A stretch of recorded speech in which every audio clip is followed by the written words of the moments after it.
बहुत सारी बातें प्रतीक्षा आ गई है, लंबी बात की इसमें बहुत ज़रूरत नहीं है। बहुत संवेदनशील और बहुत संजीदा मसला है ये, और जिस उद्देश्य से ये पूरा आदेश दिया गया, जो कारण था जिसकी वजह से ये आदेश दिया गया, वो एक तरफ रह गया है, और इसके ऊपर जिस तरह की विवेचनाएं आ रही हैं वो बहुत गंभीर हैं, और बल्कि वो इस तरह की पूरी बात को बिगाड़ने वाली और उसको आगे बढ़ाने वाली हैं। भारत साझा संस्कृति का देश है, 1000 साल का जो इतिहास है, मैं हमेशा कहता हूँ उसको कोई मिटा नहीं सकता, और भारत ने स्वीकार किया है, क्योंकि भारत की मूल आत्मा उस 1000 साल के पहले से, सदियों से, 5000 साल से भी पहले से वसुधैव कुटुंबकम वाली रही है, सर्वे भवन्तु सुखिनः वाली रही है, और उस उदारता के साथ ही भारत आगे बढ़ता रहा है।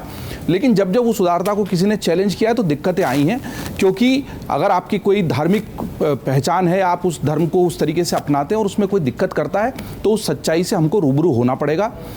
जिस तरह की बातें बीच में आई हैं, ये बात बिल्कुल सही कही कि कांवड़ यात्रा में इस तरह की दिक्कतें आई हैं, इस तरह के झगड़े हुए हैं, धार्मिक उन्माद पैदा किया गया है, और जो शरारती तत्वों की बात की जा रही है वो दोनों तरफ हैं। वो शरारती तत्व जो हैं वो इस जो साझा सभ्यता है, संस्कृति है, उसको नहीं देखना चाहते, उसको बिगाड़ते हैं, लेकिन उसको बिगाड़ने के लिए माथे पे लिख के तो शरारती तत्व आता नहीं है, इसलिए ऐसे व्यापक हित के निर्णय लेने पड़ते हैं जिससे ये चीज़ें कम हो जाएं। अब वो चीज़ें कम करने के लिए लिए गए निर्णय को, बहस की दिशा को पूरा मोड़ लिया गया, लेकिन मैं दो बातों से पूरी तरह सहमत हूँ। राइट टू चॉइस होना चाहिए। जैसे एक बहुत छोटा उदाहरण है कि जो मैं अगर नहीं खाता हूँ, मान लीजिए मांसाहार नहीं करता हूँ, तो आजकल सारे पैकेट्स पे हरा और लाल निशान होता है ना, आजकल बच्चा बच्चा जानता है, बिस्किट के पैकेट, केक है उसमें लाल लिखा, तो समझता है, अंडा भी नहीं खाता है घर में तो उसके ऊपर लिखा होता है। ये स्पष्टता आवश्यक है और दुनिया में हर जगह है। ऐसे आप देखिए कि हलाल का है, हलाल लिखा हुआ नहीं होता है दुकान में, ये क्यों है? धार्मिक संजीदगी वहाँ भी तो शामिल है ना, फूड की चॉइस है ना।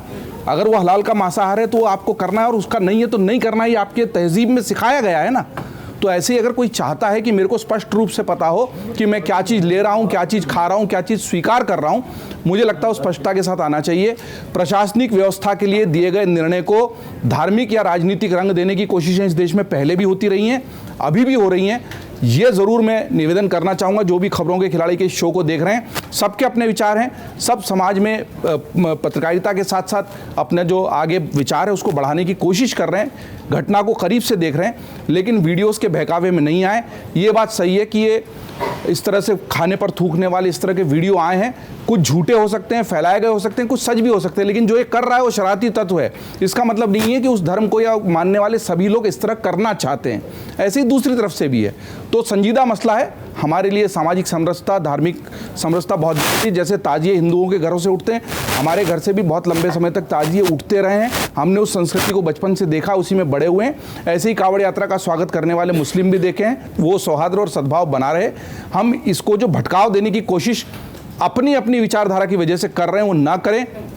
चीज़ें उतनी सीधी भी नहीं है जितनी बताने की कोशिश की जा रही हैं, चीज़ें गड़बड़ हुई हैं, इसीलिए इस तरह के आदेश भी जारी हुए हैं। इस सच्चाई को भी स्वीकार करना पड़ेगा। धन्यवाद। अगर आप ये वीडियो YouTube पर देख रहे हैं तो हमारे चैनल को सब्सक्राइब करें और बेल आइकन को दबाना ना भूलें। अगर आप Facebook पर ये वीडियो देख रहे हैं तो हमारे पेज को लाइक करें।